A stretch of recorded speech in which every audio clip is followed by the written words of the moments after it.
శ్రీ సచ్చిదానంద సమర్థ సద్గురు సాయినాథ్ మహారాజ్ కీ జై. ముందుగా సాయి భక్తులందరికీ నమస్కారం అండి. వీడియో చూస్తున్న ప్రతి ఒక్కరిపైన ఆ సాయినాథుని ఆశీస్సులు ఉండాలని, బాబాగారి భక్తులందరూ ఎప్పుడూ కూడా ఆనందంగా సంతోషంగా వారి జీవితాన్ని గడపాలని మనస్ఫూర్తిగా కోరుకుంటూ ఈ వీడియోని స్టార్ట్ చేస్తున్నాను ఫ్రెండ్స్. ఈరోజు బాబాగారు తన బిడ్డల కోసం మరొక చక్కటి సందేశాన్ని అయితే అందించబోతూ ఉన్నారండి. ఈ సందేశంలో బాబాగారు మనతో ఏమంటున్నారో తెలుసా? బిడ్డా, ఎందుకో లోతుగా ఆలోచిస్తూ ఉన్నావు తల్లి. ఏదో విషయం గురించి తల్లాడిల్లిపోతూ ఉన్నావు.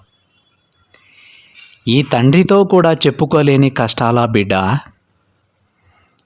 ఏ సమస్యనైనా సరే నాతో పంచుకో తల్లి, నేను నీకు అండగా నిలుస్తాను. నీ ప్రతి కోరికను నేను నెరవేరుస్తాను అని బాబాగారు అంటూ ఉన్నారండి. మనం ఎవరితో మన కష్టాలు పంచుకున్నా పంచుకోకపోయినా సరే బాబాగారితో మాత్రం తప్పకుండా పంచుకొని తీరాలండి. ఎందుకంటే ఆ కష్టాల నుంచి గట్టెక్కిచ్చేటి ఒకే ఒక్క దిక్కు, బాబాగారి బిడ్డలకు ఉన్నటువంటి ఒకే ఒక్క దిక్కు శ్రీ సాయినాథుడు. ఆ విషయం మనకు తెలుసు. అవి తెలిసి కూడా ఆ తండ్రి దగ్గరే మనం ఏదైనా దాచాలని ప్రయత్నిస్తే అది మన అమాయకత్వమే అవుతుంది. అందుకే కష్టమైన, నష్టమైన, సంతోషమైన, ఆనందమైన ఏదైనా సరే మనం బాబాగారితో తప్పకుండా పంచుకొని తీరాలి. కష్టాలను పంచుకుంటే ఆ కష్టాల నుంచి మనల్ని బయటపడేస్తారండి. అదేవిధంగా సంతోషాన్ని పంచుకుంటే ఆ సంతోషాన్ని రెట్టింపు చేసి మళ్ళీ మనకు అందిస్తారు ఆ తండ్రి. అలాంటి తండ్రి ఈరోజు తన బిడ్డలతో అంటూ ఉన్నారు, నీ లోపలే ఏదో ఆలోచిస్తూ ఉన్నావు తల్లి, నాకు కూడా చెప్పడం లేదన్నమాట. ఈ తండ్రి దగ్గర కూడా దాపరికమా? నాకు చెప్పుకోలేనంత కష్టం నీకు వచ్చిందా? ఏది ఏమైనా సరే అన్నీ నాతో చెప్పు, నేను నీ కోరికలన్నీ నెరవేరుస్తాను అని బాబాగారు అంటూ ఉన్నారండి. ఇంకా బాబాగారు ఏం చెప్తున్నారంటే, చూడు బిడ్డ, అస్సలు నువ్వు దేని గురించి ఆలోచించవద్దమ్మా. ఈ తండ్రికి ఏదైనా చెప్పడానికి మొహమాట పడవద్దు. ఎందుకంటే నా ఆజ్ఞ లేనిదే ఆకైనా కదలదు తల్లి. నేను అందరినీ కూడా సమాన దృష్టితో చూస్తాను. చూడు బిడ్డ, నేనెప్పుడూ కూడా చమత్కారాలు చేయనమ్మా. నా లీలలు అగాధాలు తల్లి. ఎవరైతే నా లీలలను మననం చేస్తూ అందులోనే మునిగిపోతారో వారికి జ్ఞానరత్నాలు లభిస్తాయి. నేను ఎప్పుడూ కూడా షిరిడీలో నుండే అందరినీ గమనిస్తూ ఉంటాను. అలాగే నా బిడ్డల ఇంటిలో నేను కొలువై ఉంటాను. ఏ బిడ్డకి కష్టం వచ్చినా క్షణాలలో వారి ముందు వాలిపోతాను. నువ్వు చూసేదంతా కలిసి నేనే అవుతాను తల్లి. ఈ సృష్టి అంతా నాలోనే ఉంది. సర్వ జగత్తు నాలోనే ఉంది. నువ్వు చూసే ప్రతి అణువులో నేను విలీనమై ఉన్నాను. మనసు పెట్టి చూస్తే ప్రతి పత్రంలోనూ నేను కనిపిస్తాను. ప్రతి మనిషిలోనూ నేను కనిపిస్తాను. ప్రతి శబ్దంలోనూ నేను వినిపిస్తాను తల్లి. ఎక్కడైనా సరే, ఎప్పుడైనా సరే నా గురించి చింతించినచో నేను అక్కడే ఉంటాను. ఎప్పుడైతే నీ మనసులో బాబా అని తలుచుకుంటావో మరుక్షణం నేను నీ ముందు ప్రత్యక్షమవుతాను బిడ్డ. నేను ఎప్పుడూ నా బిడ్డల చేతిని విడవన తల్లి. ఈ విశాల విశ్వంలో మీరు ఎక్కడున్నా సరే నేను మీతోనే ఉంటాను. మీ హృదయమే నా నివాసం. మీరు సప్త సముద్రాలకు ఆవల ఉన్నా సరే తల్లి, నా అనుగ్రహ దృష్టి మీ మీదనే ఉంటుందని గుర్తుపెట్టుకో. ఈ తండ్రి అనుగ్రహం మీ మీద ఉన్నన్ని రోజులు మీకు ఎలాంటి కీడు జరగదు తల్లి. నేను అందరినీ సమానంగానే చూస్తానమ్మా. నాకు ఎవ్వరి మీద కూడా కోపం రాదు. ఎందుకో తెలుసా? ఏ తల్లికైనా, ఏ తండ్రికైనా సరే ఎప్పుడైనా బిడ్డపై నిజంగా కోపం వస్తుందా? లేదు కదా. సముద్రం ఎన్నడైనా నదులను త్రిప్పివేస్తుందా తల్లి?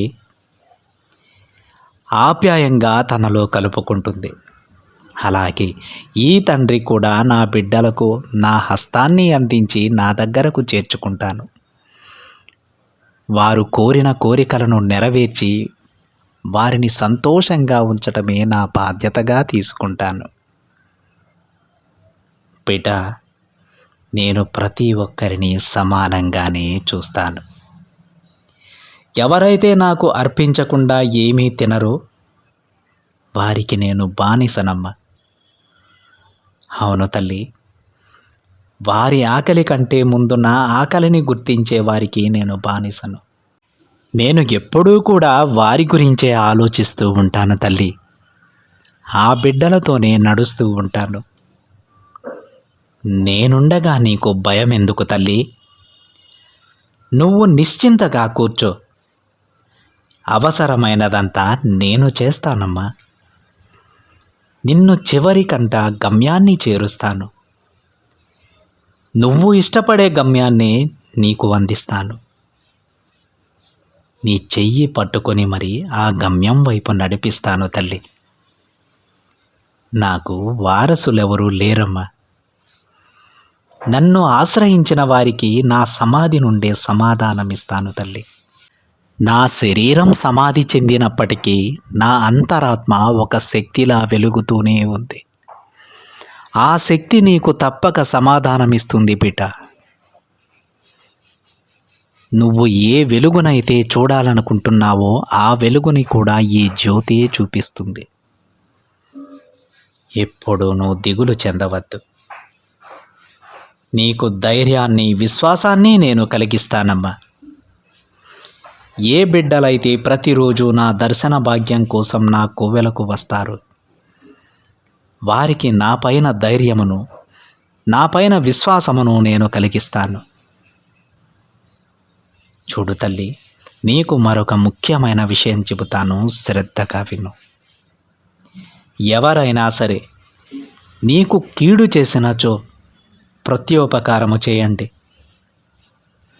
ఇతరులకు మీరు ఏదైనా చేయగలిగితే ఎల్లప్పుడూ మేలు మాత్రమే చేయండి. అంతేకాని ప్రతీకార జ్వాలలతో రగిలిపోవద్దు బిడ్డ. ఎవ్వరినీ ద్వేషించవద్దు. ఈర్ష, అసూయ, విరోధము, పోటీలకు చోటివ్వద్దు. స్వేచ్ఛగా, సంతోషంగా జీవించటం అలవాటు చేసుకో. ఈరోజు నువ్వు ఎంతో బాధపడుతూ ఉన్నావు కదమ్మా. ఈ తండ్రికి కూడా చెప్పుకోలేనంత కష్టం నీకు వచ్చిందని ఆలోచిస్తూ ఉన్నావు. తల్లి, తండ్రికి బిడ్డకి మధ్య ఎలాంటి దాపరికాలు ఉండకూడదని గుర్తుపెట్టుకో.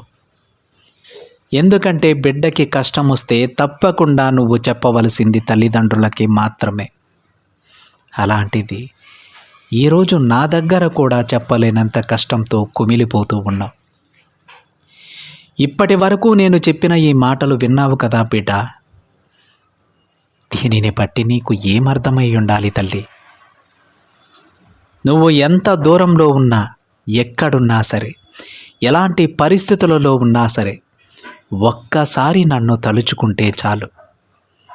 అరక్షణంలో నీ ముందుంటానమ్మా. నీ ప్రతి సమస్యకు నేను పరిష్కారం చూపుతాను. అది ఎంత పెద్ద కష్టమైనా సరే చిటికెలో దానిని నీ నుండి దూరం చేస్తాను. ఈ విషయం అర్థమయ్యాక కూడా నువ్వు నా దగ్గర దాస్తావా తల్లి? నీ కష్టాన్ని ఈ బాబాకి చెప్పవా? నా కోవెలకి వచ్చి చూడు.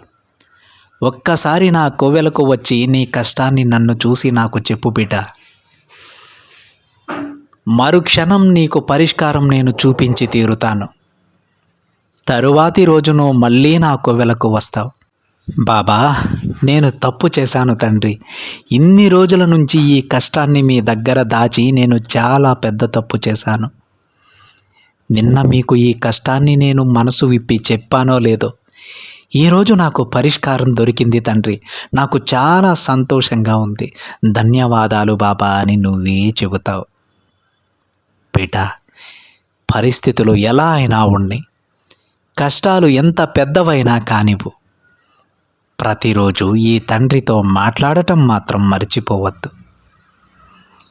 నా కోవెలకు రావడం మరిచిపోవద్దు. నా దగ్గర కాస్త సేద తీరడం మరిచిపోవద్దు తల్లి. ఎందుకంటే కోవెలకు వచ్చిన ప్రతి బిడ్డ తెలియని ఆనందంతో ఇంటికి తిరిగి వెళ్తారు. అది ఈ బాబా ఆ బిడ్డలకిచ్చే ధైర్యం. అందుకే తల్లి, వీలైనంత వరకు ఈ తండ్రి దర్శన భాగ్యం కోసం కోవెలకు రా. నీకు కావలసింది నేను ఇచ్చి పంపిస్తానమ్మా. అర్థమవుతుందా తల్లి? నీకు మళ్ళీ చెబుతున్నాను బిడ్డ, ఈ బాబా బిడ్డలు ఎప్పుడూ కూడా కష్టపడకూడదు, బాధపడకూడదు. అలా చేయాలంటే నీ మనసులో ఉన్న ప్రతి విషయాన్ని నాకు చెప్పాలి, ప్రతి కష్టాన్ని నాతో పంచుకోవాలి, ప్రతి సమస్యకు పరిష్కారాన్ని నన్ను అడగాలి. నువ్వు ఏదైతే కోరుతావో, ఏ కష్టాల నుంచి నిన్ను బయటపడేయమంటావో, ఏ సమస్యలు తీర్చమంటావో అన్నీ నేను చేసి పెడతానమ్మా. నీకు కావలసిన ప్రతి పని నేను చేసి పెడతాను. నువ్వు కేవలం ప్రయత్నం చేయి చాలు. వాటికి ముగింపు నేను ఇస్తాను బిడ్డ. ఈ తండ్రి ఉన్నంత వరకు నువ్వు దిగులు పడకూడదమ్మా. సంతోషంగా ఉంటానని ఈ తండ్రికి మాట ఇవ్వు అని బాబాగారు అంటూ ఉన్నారండి. ఈరోజు బాబాగారు తన బిడ్డలను అడిగింది ఒకే ఒక్క విషయం అండి. మీకెంత పెద్ద కష్టమైనా రానివ్వండి, మీరు ఎలాంటి పరిస్థితులలో అయినా ఉండనివ్వండి, లేదంటే ఎలాంటి సమస్యలనైనా మీరు ఎదుర్కొంటూ ఉండండి, కానీ ఈ తండ్రికి కూడా చెప్పలేనంత కష్టాన్ని మీ మనసులో పెట్టుకొని ఉన్నారా? నా దగ్గర దాచుదాం అనుకుంటూ ఉన్నారా? ఎంత అమాయకత్వం బిడ్డ ఇది. నా దగ్గర నువ్వు దాచగలవా? చూడమ్మా, నీ మనసులో ఏది అనిపించినా సరే, నీకు ఏ కష్టం వచ్చినా సరే, ఏ సమస్య ఎదురవుతుందన్నా సరే, ప్రతి ఒక్కటి ఈ తండ్రితో పంచుకోవడం నేర్చుకో. అంతేకాని నీ మనసులో పెట్టుకొని కుమిలిపోతూ ఉంటే ఎలా చెప్పు? తప్పకుండా నీకు ఏ సమయాన ఏది అందివ్వాలో అన్నీ నేను అందిస్తాను. కానీ అప్పటి వరకు నువ్వు ఎదురు చూడాలా? నోరు తెరిచి ఈ తండ్రిని అడగవా?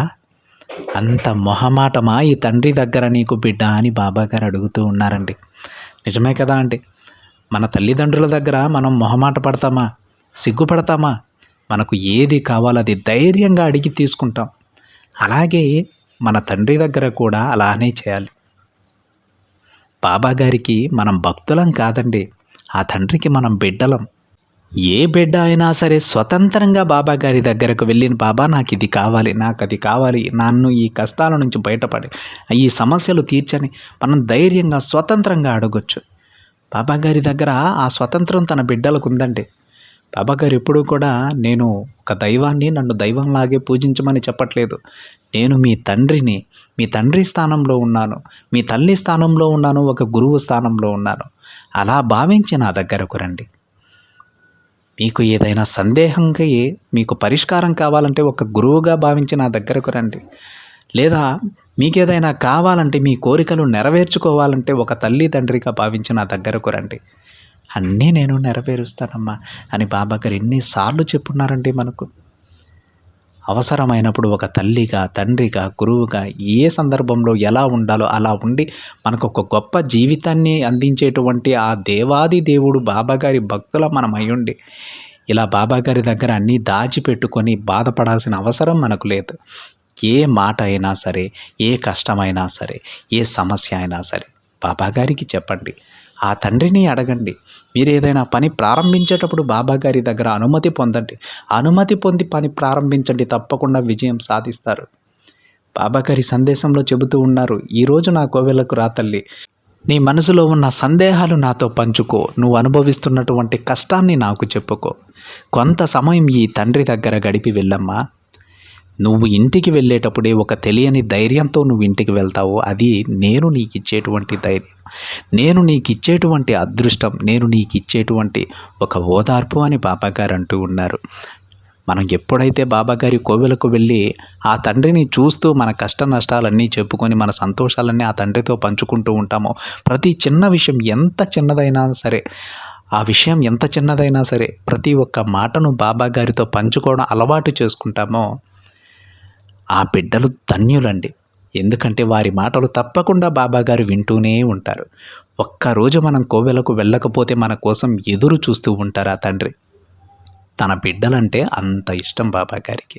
అందుకే ఏ బిడ్డ కూడా మీ మనసులో ఏదేదో ఆలోచించుకుంటూ మదన పడిపోతూ ఉండవద్దు. ఏ కష్టమైనా ఆ తండ్రికి చెప్పండి. ఏ సమస్య అయినా సరే ఆ తండ్రితో పంచుకోండి. తప్పకుండా మీకు తరువాతి రోజే పరిష్కారం దొరుకుతుందండి. ఆ తర్వాత మనకే అనిపిస్తుంది, అరే ఇన్ని రోజులు ఈ కష్టాన్ని నా తండ్రికి చెప్పకుండా చాలా పెద్ద తప్పు చేశాను. ఆ తండ్రి దగ్గర దాచి చాలా పెద్ద తప్పు చేశాను. ఈరోజు నేను అడిగానో లేదో రేపటికల్లా పరిష్కారం దొరికిందంటే నేను ఎప్పుడో నా తండ్రికి ఈ కష్టాన్ని చెప్పుండాల్సిందని ఆ రోజు మనకు అనిపిస్తుంది. అలాంటి రోజులు మీరు తెచ్చుకోవద్దు.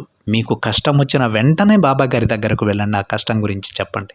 వీలైనంత త్వరగా బాబాగారు మిమ్మల్ని ఆ కష్టాల నుంచి బయటపడేసి సంతోషంగా ఉండేటువంటి జీవితాన్ని మీకు ప్రసాదిస్తారు. ప్రతి ఒక్క బిడ్డకి ప్రసాదిస్తారు. ఈ సందేశంలో మీరు విన్నారు కదా, ప్రతి ఒక్కరూ నాకు సమానమే అమ్మ, ప్రతి ఒక్కరికి మంచి జీవితాన్ని నేను ప్రసాదిస్తానని ఆ మాటని తప్పకుండా ఆ తండ్రి నిలబెట్టుకుంటారండి. మీ మనసులో ఇంకేదైనా ఆలోచనలు ఉంటే అనవసరమైన ఆలోచనలన్నీ తీసి విసిరి పడేసేయండి. ఇంకెప్పుడు కూడా అలా ఆలోచించవద్దు. సంతోషంగా ఉండండి. బాబాగారి పైన నమ్మకంతో ఉండండి. అందరికీ శుభం జరుగుతుంది. ఇది ఫ్రెండ్స్ ఈరోజు బాబాగారి సందేశం కనుక మీకు నచ్చినట్లయితే ఒక చిన్న లైక్ చేయండి ఫ్రెండ్స్. మరింత మంది మన బాబాగారి భక్తులకైతే ఈ సందేశాన్ని షేర్ చేయండి. మొదటిసారిగా ఛానల్ని చూస్తున్న వాళ్ళైతే తప్పకుండా సబ్స్క్రైబ్ చేసుకొని పక్కనే ఉన్న బెల్ ఐకాన్ని యాక్టివేట్ చేయండి. మరొక బాబాగారి సందేశంతో మరొక వీడియోలో కలుద్దాం. అంతవరకు ఓం సాయిరామ్.